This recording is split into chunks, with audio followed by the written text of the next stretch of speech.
Azərbaycan torpaqlarının azadlığı uğrunda canından keçən şəhidlərimizdən biri də əziz şəhidimiz Abiyev Vasif Vaqifoğludur. Abiyev Vasif Vaqifoğlu 28 dekabr 1986-cı il tarixində Lənkəran şəhərinin Nərimanabad bir qəsəbəsində sadə bir ailədə dünyaya göz açmışdır.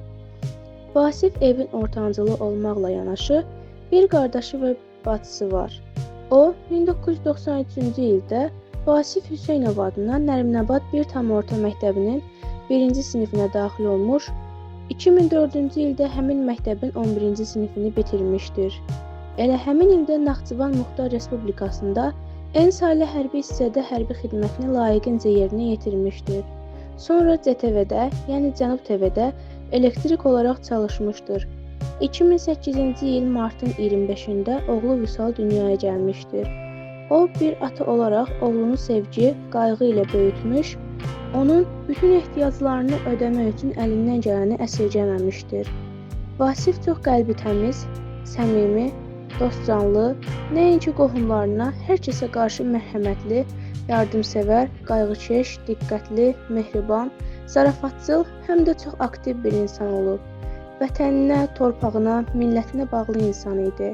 Müharibəyə könüllü qatılan Abiyeva yaşına görə ehtiyac olmadığını desələr də, israrla döyüşə qatılmaq istədiyini deyir və savaşa yollanır.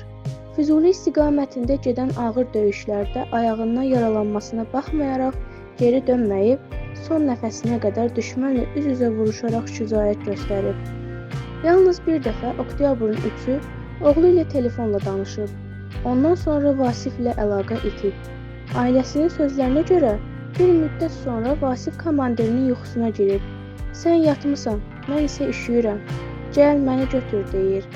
Gördüklərindən təsirlənən komandir yuxuda gördüyü həmin yerə gedir və Vasifin nəşini də oradan tapırlar. Abiyev Vasif Vaqifoğlu Lənkəran şəhərinin Nərimanabad bir qəsəbəsində dekabr ayının 1-də dəfn edilib. Qəhrəman əsgər şəhidliyindən sonra vətən uğrunda Xocavəndin azad olunmasına görə, Füzulinin azad olunmasına görə və cəsur döyüşçü medalları ilə təltif edilib. Şəhidimizin ruhu şad olsun, ailəsinə səbir versin. Əziz şəhidimiz, ruhunuz qarşısında baş əyirik.